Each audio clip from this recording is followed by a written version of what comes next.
morning. It is a beautiful, cloudy, rainy day here in Austin today, and it's just my favorite thing to wake up to the drizzle of rain and kind of that dark, stormy morning. Today's kind of a busier day, and originally what I'd planned was a kind of day in the life vlog where you could follow me on a regular work day to see how I'm able to fit in reading time outside of my 9 to 5 schedule.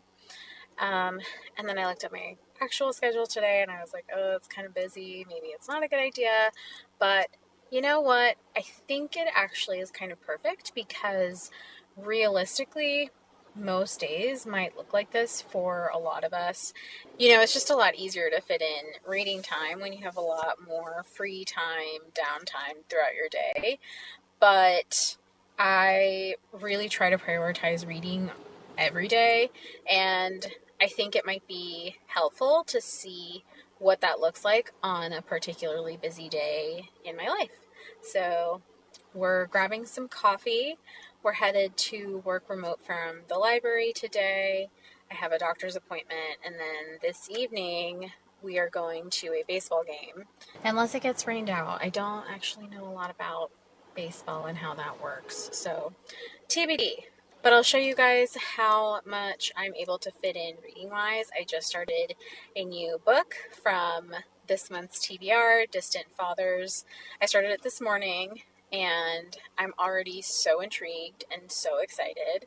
So by the end of today, I plan on giving you a page count of what I was able to read, how much time I was actually able to dedicate towards reading it, and you'll get to see a more realistic picture of what a day in the life is of a reader like me who works a regular job and has a somewhat busy life. I hope that you enjoy, and let's go grab our coffee.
actually a couple of days later. I ended up not getting to film my outro the day of the vlog because by the time we got back from the baseball game, it was pretty late. Hold on, Scarlett needs to drink water right now. She literally always does that when I'm recording or when I'm on the phone.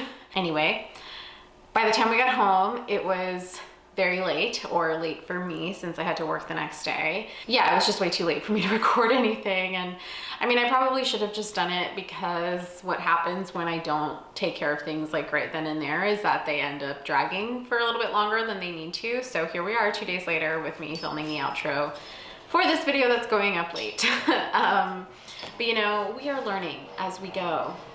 Speaking of learning as we go, I also kind of struggled to film a couple pieces of the day where things just got like really chaotic. So for example, I mentioned that I had a doctor's appointment and I did actually do some reading while I was waiting for my doctor, but I just didn't film it because everything kind of just happened very quickly, from like getting there to checking in, sitting down, waiting, and I don't know, I didn't feel like comfortable, I think, filming in the waiting room for some reason. I need to start getting more used to that as well, filming outside of my house or vlogging outside of home. And then by the time I got home, I had to finish out my work day and then immediately jump into getting ready for the baseball game because it's a little bit a ways from where I live, and so we had to leave quite a bit early in order to get there in time. The baseball game itself was actually super fun. I am not a person who generally cares that much about baseball, and I really was just there for the vibes and the hot dog. We have our nephew staying with us for a little bit this summer, and so my partner has been looking for different cool activities that we can take him to and just, you know, have some little mini adventures nearby, and that was one of them. We'd never been to a baseball game locally before. I don't know that I've ever been to a baseball game, period, but it was really fun. I watched about 0% of the actual game, but it was cool. We got lawn seats, and I didn't realize that people could bring their dogs, so it was like dog city where we were sitting. There were dogs everywhere. It was very fun. The announcing or the entertainment in between the important parts of the game, I'm sorry, I'm not using the correct sports terminology. The entertainment that happens throughout the game incorporated the dogs, and that was really fun. So yeah, I had my book with me. I had my Loops earplugs as well, and it was a great time. The weather was absolutely perfect. We've had a really mild summer so far here in Texas, knock on wood, but it's been an absolute joy. I am so grateful. We've had lots of rain, lots of wind, lots of cloudier days, and it's been so lovely. I think we only have had 1 week where we hit triple digits, and the rest of the time it's been like an average of like low 80s, which is insane. Like normally I feel like we're already in the high 90s at this time, so that's been great. I hope that you enjoyed the vlog. It's kind of shorter than I would have wanted it to be. Again, I'm still learning, so if you watched the end and enjoyed it, I really appreciate it. Yeah, I'm still kind of learning as I go, but vlogging is something that I really enjoy. They're my favorite kinds of videos to watch, and so I do want to make more of them. I'm doing one this weekend and I'm really excited about it. I'm already kind of picking up on little improvements here and there from the work that I have done, and I'm so excited to put it together and show you guys in the next video. But the purpose of this video was to show you what a realistic day in the life is for me when I am still incorporating and prioritizing reading, even with a busy schedule, both with work and my social personal life. So with that said, let's talk about the book.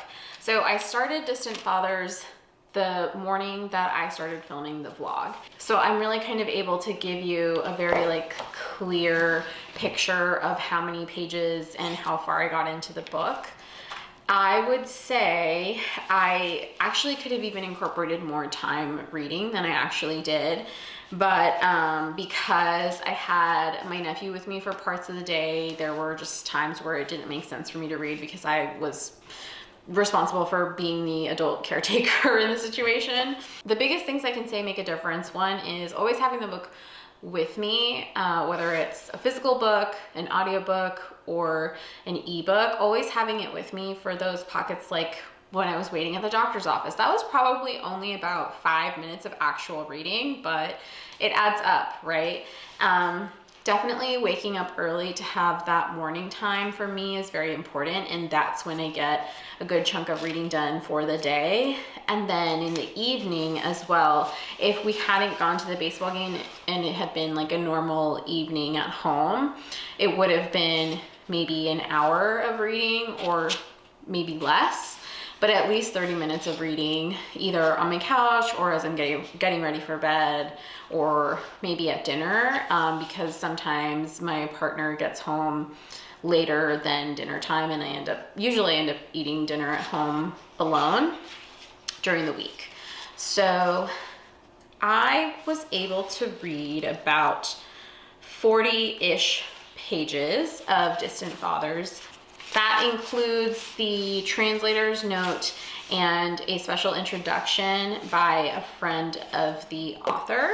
So I'm actually only about 22 pages into the story itself, and the other 20 pages are the like introductory sections, which I am so glad that I read, because they really painted a picture for me before getting started with the book.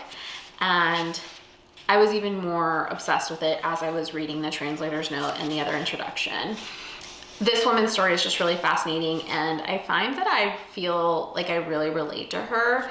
The book is primarily about her experience growing up in one part of Europe, moving to a different part of Europe, like the different languages that she had to speak throughout her childhood, and how that impacted her sense of identity, her sense of belonging, her sense of self. It is so interesting, and I found growing up that I had a really hard time communicating why I felt like I didn't belong often in like social situations or in any situation. And a lot of it had to do with the fact that I was first generation Mexican American whose first language was Spanish, but I didn't have an accent when I spoke English. I spoke English fluently, but I spoke Spanish fluently, but I didn't feel like I belonged 100% to either like the American culture or the Mexican culture. And even though I could easily kind of blend in both, I never felt like I had 100% ownership of either culture. As I've grown up into adulthood, I've learned how to own my own unique identity. And even though I still feel like I don't find that many people that I really relate to, like in that specific way, people that really get my experience, I have found lots of camaraderie in people that have a close enough experience to me, or I've just been able to relate more to people in either culture than before by just kind of owning my own unique, weird identity. But she really leans into that like sense of disorientation, that sense of not belonging, that sense of like longing for a sense of nostalgia that you can't fully grasp. I mean, it's just beautiful. Like, I am in awe of how eloquently and beautifully she's able to communicate this very strange sentiment. And of course, her experience is it's a much more drastic and dramatic version of mine, because she's like moving across different countries. And whereas I was, I never lived in a different country and then moved to a different one. I was moving to different states, and that added to it, but a story for another time. But I did have that experience with language, and even that, again, like I learned both languages pretty close together. She spent like the first 10 years of her life speaking German, and then moved to Italy and had to learn Italian. So, which also this is of course a translated book, but because the blurb on the back, I knew she was Latvian, I assumed that it was translated from German, and it's actually translated from Italian. She wrote this book in Italian, even though it was her second language. And I'll just read you a quote from the translator. Jarre's first language was German. She learned Italian when she moved to Italy, and although it became her language, the language she chose to write in, she observed, always had doubts about spelling and syntax, and was limited by a lack of interconnection to the technical means of the language.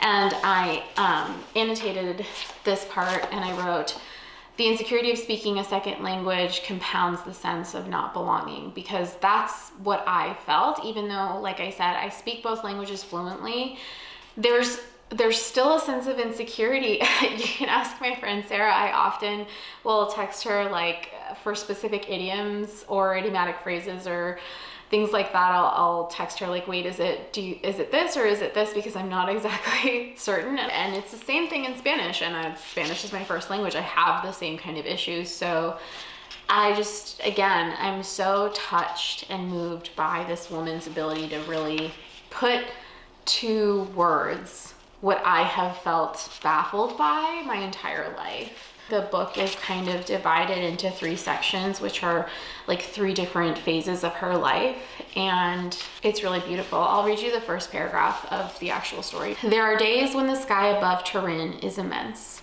Days of summer haze, when from early morning the heat blurs the horizon, blurs on one side the hills and on the other the mountains. At dawn, the trees rustle in vast leafy waves with a slow, continuous movement that spreads through the whole city. The sky looms opaque, a uniform yellowish gray, cloudless and still. Under the sky, the swallows wheel and warble. Soon after, around 8, the trees, swaying more and more slowly, close in on the birdsong until their movement stops. The sky turns a violent yellow, and the sound of cars fills the streets. I mean, that's poetic. This woman is such a talent. I wish that I spoke and read Italian so that I could read the original memoir. The translator's done an excellent job. This is just, it's beautiful. The other thing I'll read to you, which I was really moved by, is from the introduction. Okay, so she's discussing the writer's like last stage of her life when she's kind of coming into her own as a writer and understanding more of herself and really growing in her own sense of self-awareness. And she quotes Marina Jarre, the writer of this memoir. My unicorn is still always a stray dog sleeping in the July heat in the cool shadow of a closed newsstand. I mean, you can picture, if you've traveled anywhere ever, like I'm thinking of places in Mexico or in Thailand. When we went a few years ago, you just see like these stray street dogs everywhere, and they always call my attention. There was one book that I forgot to mention in my lore tag video that I read when I was little that I loved in Spanish, and it's called Perdido, and it's about a dog that gets lost, and the story is told from the point of view of a dog. I loved that book. I love that that's what this writer like sees as her almost like alter ego. And then the woman who wrote the introduction continues to say, yes, she is an extremely refined stray dog. And this is the other great theme of Distant Fathers, the lack of belonging, of homeland, of identity. At times proudly pursued, at times suffered, at times merely recorded as fact. I mean, I'm like breaking up. Like, it's just, I feel really seen in a way that feels very validating, because it's a very like complex part of me that felt she couldn't ever orient herself in the world. And like I said, in adulthood, I've been able to really own that. But I think because the section that I started reading is the perspective of her as a child, I'm really kind of like recalling my childhood memories of not struggling to understand this about myself. So I'm so happy that I picked this book. I'm so happy that my TBR Bingo Cage picked it as a read for this month, because I'm thoroughly enjoying it, and I can't wait to finish it and tell you all about it in my recap. Scarlett is ringing the bell to go outside, surely to just sunbathe or bark at the neighbor's dogs. So I'm gonna wrap this one up. If you stayed until the end, leave a baseball emoji in the comments so that I know you're a real one.